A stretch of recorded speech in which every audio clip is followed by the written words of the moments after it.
Hello everybody and welcome back to episode number 2 of Secret Family Recipe. Happy Palm Sunday. I'm glad we're all spending this Palm Sunday together, and thank goodness for technology and we are able to do so. As you remember from last week, Secret Family Recipe is a big deal because it is a secret. And I will have the same guest back here today. If you remember, we start with a really good Italian bottle of wine. And today we're going to be making pasta con Remeanata. What is that? That is something that is just a mixture. Hang that up. Phone's ringing. So that doesn't mean anything. It's an Italian slang, and it's really pasta with cauliflower and saffron. Spanish saffron is something that I don't know why it's called Spanish, but it is a very old spice that goes back to the ancient Greeks or possibly the Iranians. We don't know, but they both claim ownership. It's a very unusual and special spice, and here it is, one of the main ingredients to this recipe. And the cauliflower, that simplifies it a bunch because there are so many ingredients in it that add to this flavor. So I'm going to start the recipe. In the meantime, I'm going to be telling you a little bit about what makes this so special in my family. As you recall, we just coat the bottom of a deep pot with extra virgin olive oil. That's the EVOO, familiar in all Sicilian recipes. Okay, what else comes in this is your onion, one medium to small onion, your fresh, beautiful cut cauliflower. Okay, don't make a face. But anchovies, 4 or 5 fillets of anchovies muddled. That adds so much to the flavor. A half cup of pine nuts, pignoli, okay? And currants, also a half a cup, okay? So we begin.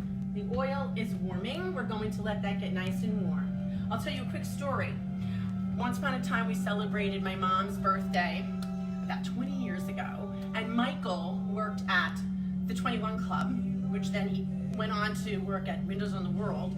Thankfully was not in the building that day. He posted this recipe in the New York Times, okay? And I do believe he called it pasta with cauliflower and saffron.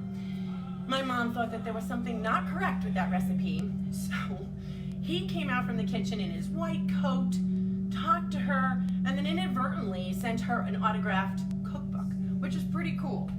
Anyway, now that our oil is nice and warm, I'm going to call my guest in from inside and have her give us her thumbs up approval. I did cut the onion smaller this week. So I'm tossing in the onion that's been chopped finely. And I have my heat on a medium to high, okay? Just so those onions get going, and we have to wait for them to get clear as we've done before, okay?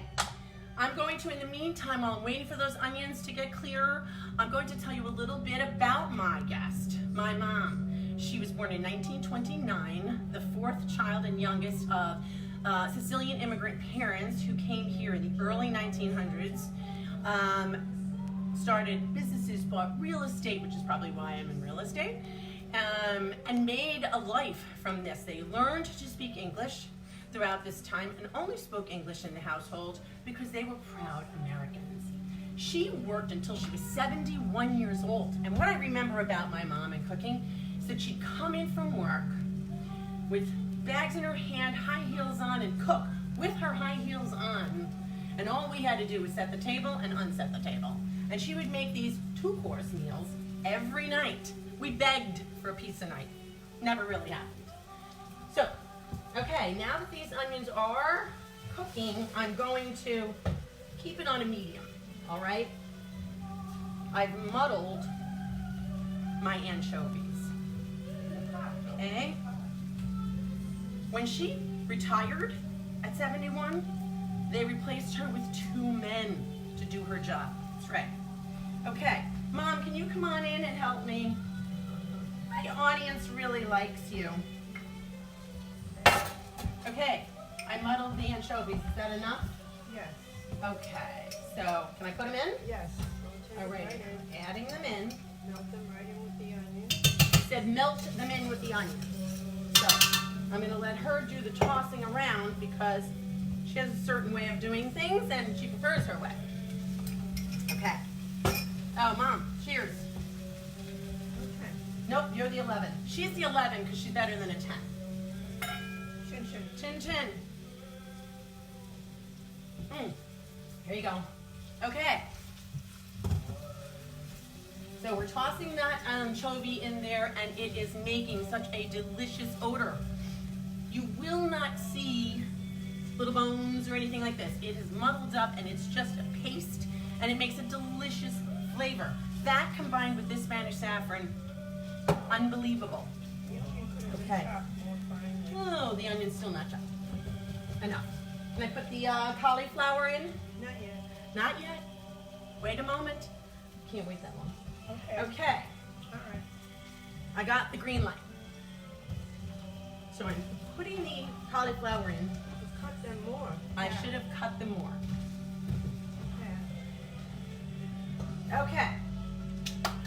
Now you toss that around just to coat the cauliflower with that oil, onion, and anchovy so that it absorbs the flavor as well. You're not cooking the cauliflower with that, but you are simply coating it. Okay. I am going to fill up some purified water because we are going to add water. We are not adding any broth or stocks. We cook with plain, clean, simple ingredients, and it is because the food should be responsible for the flavor, not the additives, okay? So, oh, she's got her knife in the pot, not supposed to do that. Okay, it'll break up when it cooks, no? Okay. Should I throw this in? Okay. You'd like to cut it more, but we don't have time. Okay. She likes the cauliflower smaller, just so you know. So I'm adding the water, but what I'm doing is covering the cauliflower. I am not adding it to the top of the pot. It's sort of the middle of the pot, I'll put more. Because you're not making a soup. You're making a mixture to add to the top of a pasta. So I'm gonna add a little bit more water, make sure that that cauliflower is good and covered. So the pasta that I use is bucatini. Last week I used homemade, and I'm sorry, this week I did not get to the store to get the fresh. Or percatelli. Okay, so what's about the bucatini? It is a thick spaghetti with a little hole in the middle where all the juices get caught, and then when you eat it, you have to like slurp it up. It's delicious. Okay, so now, once that gets all mixed in, it's immediate, it's quick, and you can do it right away. This is a half a cup of pinoli nuts, pine nuts. Don't forget, I'm gonna post this recipe, but please leave me a comment if you'd like some more detail or you wanna just tell me that you made it and you loved it. I'd love to hear from you. Okay, she's still cutting. Okay, we add the pine nuts in. I add a half a cup of currants. Too many pinoli. Okay, currants inside of there. I buy the pinoli pine nuts from Costco because they're so much less expensive. It is an expensive nut, okay? Then I've got half a cup of currants, all right? And finally, let's add can we add some more water into there? Too many pinoli. Oh, too many pinoli. Okay, a little less than half a cup. Quarter of a cup is fine. Quarter is fine, okay. Putting a little bit more water in there. Basta. Basta means enough. Basta, enough. Okay. Now, the Spanish saffron, which we talked about, is such a revered ingredient, was used, it's a flower, a crocus. You could use some more currants. Okay, more currants. And it is used as a dye, or it has been used in cooking, obviously. Cleopatra used it as an aphrodisiac, so they say. I'm just kind of taking these fine threads. My mom says it's more expensive than cocaine. And I'm squishing these in my hand so that I can kind of loosen up those threads and release all the flavor.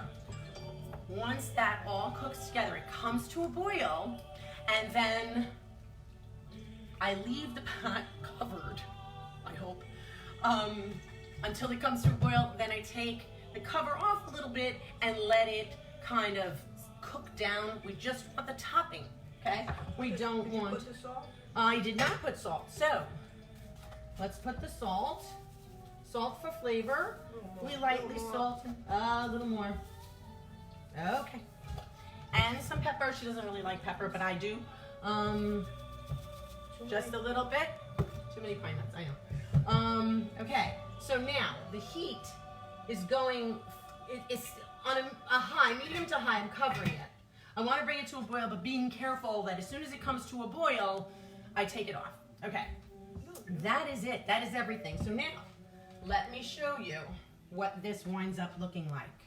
Hope you can see that, all right? I'm going to show you the serving process because that is also important, and it's our last, final secret ingredient. Hold on, I'm getting a bowl. Okay, now, we like eating hot. We do not put it in a big bowl and bring it to the table and everyone serves themselves, especially since we also, after cooking the pasta, we save a little of the starchy pasta water, okay? And then the final and last ingredient, I will reveal in one moment. Okay, so we take the bucatini. All right, a nice scoop there. Oh, let me let her taste this first because if she don't like it, then that's not a good deal. Hold on. This is the master test. Good. Oh my goodness, I got it good. Good. Then we put, now I've already put some of this inside this pot to coat the pasta, to keep it loose, not from sticking, and flavor it. I'm being generous with Put this. some more water, Daddy. We put some more in there. She likes more in there. What do you need more liquid? All right, more liquid. Anywho, we put this in here, a generous amount, not a lot of liquid, okay? Here's our final ingredient, toasted breadcrumbs. All you do is put them in a little pan, a little saute pan, and toast them. Sprinkle the top of that. Look at that. And here's our starchy water. Just a tiny bit. This is delicious. Oh my goodness. Happy Palm Sunday, everybody. Thank you so much for coming into our kitchen.